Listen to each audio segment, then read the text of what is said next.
আমি 15 দিনের ভিতরে বিয়ে করতে চাই। আমি এই দেখেন ব্যাগ ভর্তি টাকা আনছি, আমি আপনার এই টাকাগুলো দেখাইতেছি।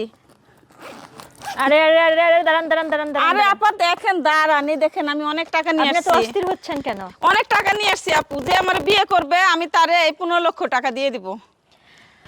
সুপ্রিয় দর্শক, এই মুহূর্তে আমরা নাহারের কাছে, নাহার টাকা নিয়ে চলে এসেছে এবং তার কাছে আপনারা একটা ব্যাগ দেখতে পাচ্ছেন, সেখানে অনেকগুলো টাকা।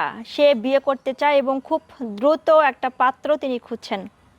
কেমন পাত্র নাহার খুঁজছে আমরা একটু জানার চেষ্টা করব এবং এই টাকাগুলো সে তার জামাইকে দিবে এমনটাই কিন্তু বলছিল। এটা কতটুকু সত্যি কিংবা সরাসরি কিভাবে তার জামাইকে টাকাগুলো দিবে তিনি, তার মাধ্যমে আমরা বিষয়টা জানতে পারবো। নাহার, জি আপু। ভালো আছেন আপনি? আলহামদুলিল্লাহ ভালো আছি আপু। আচ্ছা, আপনি এত অস্থির কেন বিয়ের জন্য? আপু আমার অনেক টাকা, এজন্য মানে আমি কি করব দিশে পাইতেছি না, এজন্য আমি তাড়াহুড়া করে খুব দ্রুত আমি একটা বিয়ে করতে চাই।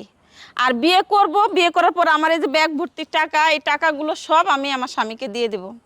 আচ্ছা, ওখানে কত টাকা আছে? এখানে 15 লক্ষ টাকা আছে। 15 লক্ষ টাকা আছে? জি।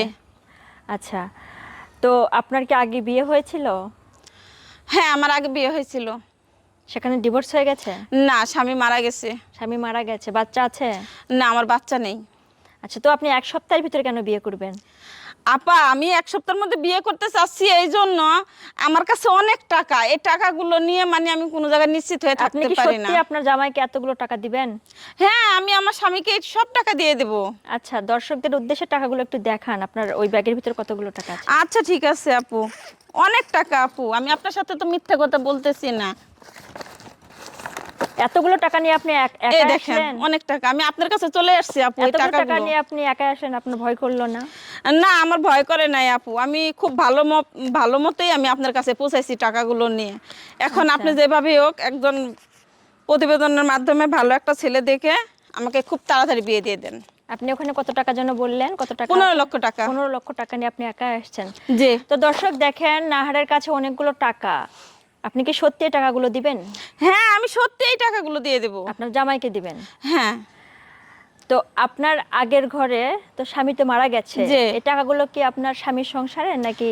হ্যাঁ, এই টাকাগুলো আমার স্বামীর সংসারের। আমার স্বামী আমার নামে অনেক টাকা দিয়ে গেছে, মানে ব্যাংকে রেখে গেছে, সেখান থেকে মাত্র আমি টাকাগুলো দেখানোর জন্য 15 লক্ষ টাকা তুলে নিয়ে আসছি। 15 লক্ষ টাকা তুলে নিয়ে হ্যাঁ। আসছেন? আচ্ছা, বিয়ের আসরেই দিতে চান? হ্যাঁ, আমি বিয়ের আসলে টাকাগুলো দিতে চাই। এখন বলেন যে আপনার পরিবারে কে কে আছে? আমার পরিবারে সবাই আছে, আমার বাবা মা ভাই বোন সবাই আছে। সবাই আছে? সবাই আপনার আছে। ভাই বোন কয়জন? আমরা 2 ভাই 2 বোন। 2 ভাই 2 বোন। আপনি সবার বড় না ছোট? আমি সবার বড়। আপনি সবার বড়? জি। আচ্ছা, তারা কি জানে যে আপনি হচ্ছে যে বিয়ে করতে চাচ্ছেন 7 দিনের ভিতর? হ্যাঁ, সবাই জানে। সবাই জানে? সবাই জানে আমি টাকা নিয়ে আসছি, তাও জানে। আপনার স্বামী কতদিন আগে মারা গেছে? আমার স্বামী এই তো 6 মাস হলে মারা গেছে। 6 মাস হলো? জি। এখনই আপনি বিয়ের জন্য অস্থির হয়ে গেছেন? এখনই বিয়ের জন্য অস্থির হব না, কি করব? এই টাকা পয়সা নিয়ে তো নিশ্চিত কোথাও থাকতে পারি না। এই তো টাকা দর্শক, পয়সাগুলো তার তো মানুষ সমস্যা নিয়ে হচ্ছে যাবে। যে তার কাছে অনেকগুলো টাকা, এই টাকাগুলো নিয়ে তিনি একেবারে বিপদে পড়ে গেছেন। তার সে দ্রুত একটা স্বামী চাচ্ছেন, যেটা 7 দিনের ভিতর তিনি বলছেন যে বিয়ে করবে, যত দ্রুত সম্ভব। তো আমি চাই আপনারা এই ভিডিও ফুটেজটি শেয়ার করে দিন এবং যারা যারা এই ভিডিও ফুটেজটি দেখছেন, অবশ্যই নাহারকে যদি ভালো লাগে আপনারা কমেন্ট বক্সে আগে কমেন্ট করবেন, দেন ইনবক্সে আমাদের কাছে আচ্ছা, আপনি যে কন্ট্যাক্ট করবেন, এই ভিডিও ফুটেজ প্রকাশ হওয়ার পর দেখা যাবে অনেকেই আপনার সাথে যোগাযোগ করতে চাইবে। তো আপনি কিভাবে যোগাযোগ করবেন তাদের সাথে? সেটা আমি আপনাদের মাধ্যমে যোগাযোগ করব। আমাদের মাধ্যমে? জি। আচ্ছা, তো দর্শক, আমাদের মাধ্যমে সে যোগাযোগ করবে। তো আমি চাই আপনাদের বায়োডাটা আমাদের ইনবক্স করেন। যদি তার সাথে তার মনের মিল যদি হয়ে যায়, ইনশাল্লাহ বিয়ের একটা ব্যবস্থা হবে, এটাই তো? ইনশাআল্লাহ। আচ্ছা, ইন্টারভিউ দেওয়ার পর কি টাকাগুলো নিয়ে বাসায় যাবেন? এখন ইন্টারভিউ দেওয়ার পরে তো টাকাগুলো নিয়ে আমার বাসায় যাইতে হবে। আচ্ছা, কাকে দিয়ে যাব? বাসায় যাবেন না? হ্যাঁ। আপনার পরিবার থেকে তো কোনো সমস্যা নাই? কোনো সমস্যা নেই। কোনো সমস্যা নাই? না।